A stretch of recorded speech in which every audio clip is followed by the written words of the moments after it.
Welcome to the Wizard Starter Build Guide for Diablo 3, Patch 271 and Season 24. In these videos, we give you recommendations from zero to hero. It's mostly a talking theory crafting video, giving you examples of how to build and what directions to take with your character. The videos do take a long time to make, so if I could get a like on the video, that would be awesome. The videos are also pretty much based around you saving your challenge rift cash, so definitely hold on to it if you haven't done it yet this season. Wait until the season goes active and then complete your challenge rift bag. Claim all your materials and you're able to upgrade items in the cube. You're able to roll things at Kadala, so that's pretty much where we're gonna start today. Well, let's start off by talking about what I would do if I was playing Wizard. So Wizard is pretty bad compared to the other sets, but on the grand scheme of things, it's an easy start. Vyrs is an incredibly strong set. It's really good overall. What would Blood do if I was playing Wizard? I would go for cooldown everywhere, okay? Look for a Messerschmitt, an Ingeom, Diamonds in the Helm. Start looking around level 50 to 70 for any piece of gear with cooldown, even if it's a bad legendary, good legendary, if it's a yellow rare item, a blue item. If it's got 6 to 8% cooldown, rings, amulet, gloves, shoulders, offhands, anything with CDR, you know, the passive with cooldown, the faster you get into Vyrs, the more you're able to kick butt. So if I was going for a classic traditional Vyrs start, I would probably just start stacking CDR everywhere. Wizard's not like the strongest start compared to other classes, so I'm gonna break it up into two sections. One is the CDR Vyrs start, and then the other one would be what we're gonna talk about later. So since you wanna go Vyrs like Blood would do, you might consider holding your blood shards to level 30 to go for the Swami. Once you're out of Archon, you get to keep your bonuses for 15 to 20 seconds after Archon expires. This is incredibly powerful, and this would be like an end game item for Vyrs. If you get the Swami, you have a 1 in 3 chance. Remember, Wizard hats are in the pool of helms. If you wait 3 more levels, you can go belts and YOLO and get the Fazula. You have a 1 in 6 chance to get the Fazula, but you might get also something else that could help you. Herb Brash's Binding, Shema Del Seer, Vigilante Belt with a cooldown like we talked about. Something else might definitely help you. The Orc's Crown doubles the effectiveness of any gem inside of it, so you'd get double the cooldown as well. You just gotta be thinking about CDR everywhere, Zodiac Ring, all that kind of stuff. So that's what I would spend my blood shards on. If you ask me what I would spend for my level 70 Hope of Cain item on, I would definitely go for two-handed axes, believe it or not, because you have a 1 in 4 chance to get that Messerschmitt Reaver. It reduces the cooldown of one of your skills by 1 second when you slay an enemy. So you can see where I'm going with this, right? You're gonna be killing things in Archon. You can get back into Archon even faster than you would previously. And that's pretty much the route I would take. Now, if you might go LOD, Legacy a Dream start, or you want more of a traditional start here in the season, I would go with what we recommended last season, which was the Poxfold start. The Poxfold leveling method. It does a nice fat damage dot around you, 550% damage. It's easier to massacre bonus with. It really pretty much crushes your GR20, and it really gets you started right, and it's more of a safer traditional start. There's only one pair of pants, and you're gonna get Poxfold if you get a legendary. If you were to get it early, I would go immediately toward Ashnagar's Blood Bracers. In every scenario, it's pretty good to go for Ashnagar because it doubles the potency of shields. It basically doubles your defense in a weird way. It's really, really good, and I would do this for a traditional start if you wanted that. For the traditional start for Wizard, I would probably also just go for wands. There's so many good wands, and they can really change your whole season. You get an Unstable Scepter, or you get the Serpent Sparker, or something crazy to really juice up your leveling experience in your early game. Go for the wands with that. So we have the cooldown start, we have the traditional start, and now we have the level 33 source start. At level 33, there's 2 sources available. Winter's Flurry, which buffs HYDRA. It's kind of meh. They have to be affected by Blizzard, and the HYDRA has to hit them. It's kind of, you know, not the best item, even at level 70. It's good paired with other HYDRA items. But you have a chance to get the Etched Sigil, a 1 in 2 chance to get this beauty of an item, 250% damage, boost Energy Twister, really powerful. So I definitely would recommend going for this start if the other 2 don't seem appealing to you. I wanted to give you guys these other options because I just didn't want to tell you to stack cooldown and deal with it. So now you have 3 different options to choose from. If you go for the source start and you happen to get the Etched Sigil, I might try to upgrade a two-handed staff to pair it with Valthek. That way I have now 2 Twister items to go on my character instead of the 1.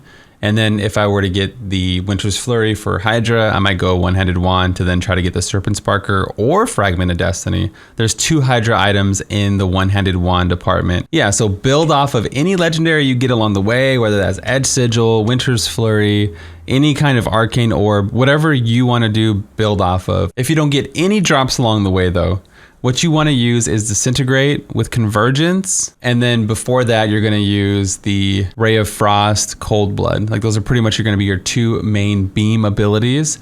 And right away at level 10, you get a really good passive called Power Hungry.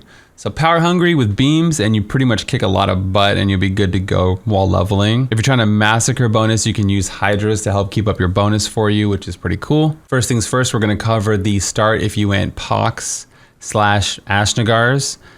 Here it is. I have Archon here for that cooldown. I like to save that for the Rift Guarding as it's really, really powerful. And you can see I have Ashnagars here, or you can put Poxfalds there, or you can wear both of them. It's all the same. I decided to go with Deep Freeze because it increases my crit. Also, I have a source with Arcane Power on crit, or we call it APOC in the community. On the helm, Arcane Power on crit. We call it APOC in the community, right? Also, it's called a Rare Wizard Hat. You can find it in its own kind of tab. It's like a class item, right?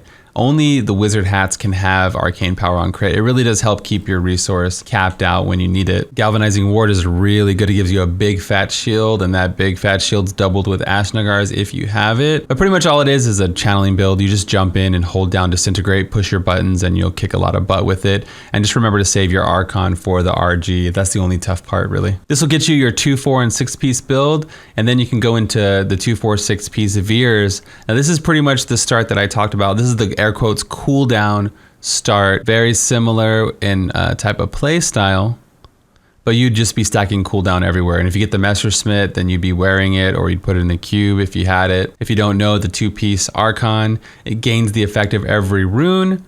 One of the runes is a cooldown rune, so that's pretty cool. And one of them is a teleport rune, which is also really cool. It gives you lots of utility. The 4-piece Archon stacks increase your attack speed, armor, and resistances by 1%. And then the 6-piece just gives you more damage reduction. You know, it's really powerful. Pretty much everything has to do with Archon with the Vyrs set. Make sure to use the passive, like we talked about, reduce all cooldowns by 20%. Make sure to use a diamond in the helm. And again, scavenge for any CDR you can get along the way. It's only gonna make your life that much easier with the full Vyrs start. You can even make a level 1 wizard, have your friend power level you, or you level back to 33 and try to roll for the items, right? It might seem kind of sweaty, but you hit 70, you make another wizard to 30, or you have somebody power level you really quick just to level 30, and then you use that all to roll helmets, and then you have a 1 in 3 chance to get the Swami, versus you rolling it on your level 70 character. Look at all these damn helmets, right?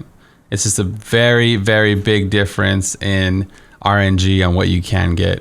And then you can do the same thing with belts, like we talked about at 33.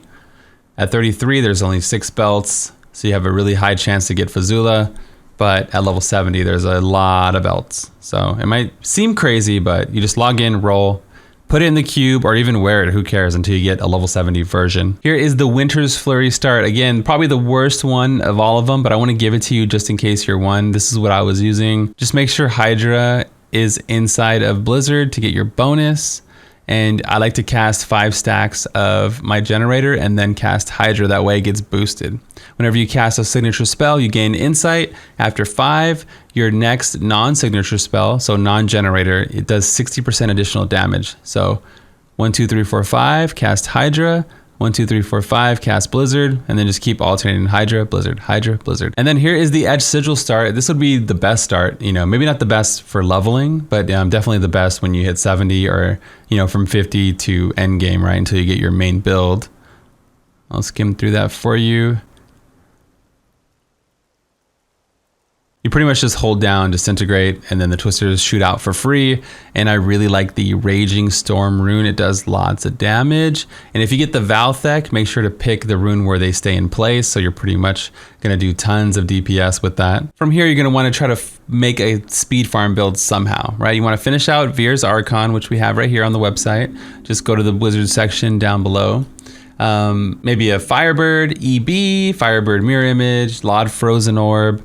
There's a Hydra build I'm gonna add to the list, which I forgot to add. Gotta build a speed build, and then you use that build to then fund whatever build you want to push with. I really love Legacy of Nightmare's Twister Wizard. I think it's amazing. It's reminiscent of the Meteor Shower build. You just hold down Disintegrate and Twisters shoot out everywhere. It's kind of like the Edge Sigil build that we made, right? So a lot of Twister, but definitely S+ tier is Firebird Mirror Image. This is amazing. I'm gonna be playing this again as one of my characters. This was my main last season and I had a lot of fun with it. A+ tier, which is really good, like 145 territory, 145 to 150 A+ tier. LOD HYDRA, really, really good. You can go HYDRA. And you have HYDRA Typhon. You can play Typhon before you get the LOD stuff for that. Even in the B+ tier, which is like, even with low Paragon, you can do like a GR 130, especially with the Ethereal season. Vyrs Archon, if you want to stick with Vyrs, DMO Twister, LOD Frozen Orb. There's a lot of options here for you to go. So you basically use the speed builds to fund your push builds, and then your push builds get your gems higher, and then makes your speeds even higher, and then you get the Paragon, and you do the thing, and it does lots of damage. For my final thoughts, it feels a little weird taking a different direction with this video, but there's such open-endedness with Wizard as they don't have a guaranteed thing to go for. Last season we just did the Poxfold start. Because the Firebird set offered damage and the Firebird set offered damage reduction, all we had to do was go Pox to get there, and then we were taken care of. But in this case with Vyrs, it doesn't really do anything for us unless we're in Archon. But I have good news for you. Once you get going, once you get the stuff you need, Wizard's a beast. They increased the animation time of teleport, if you didn't notice that. Wizard is also the RGK, the Rift Guardian killer, the BK killer, if you call it that, for season 24. So you'll get a lot of groups, especially if you have the right builds and you're ready to go. They separated all the leaderboards, so if you just want to play Lawn Twister and compete with other Lawn Twisters, you can do that. Typhon has its own leaderboard, so if you're playing Typhon, you're on the same kind of playing field, right? It's all completely separate, which makes lots of variety, makes it lots of fun. It's one of the best high-level Paragon, especially solo Paragon farmers in the game. You'd be doing 114s with a breeze. It's really, really strong for that kind of 109 to 114 high-end Paragon farming, especially solo. Good luck this season, Wizards. I hope you get all the drops and do us proud as a Wizard made myself. That's gonna be all for me today. This is Bloodshed, and I'm out of here. Peace.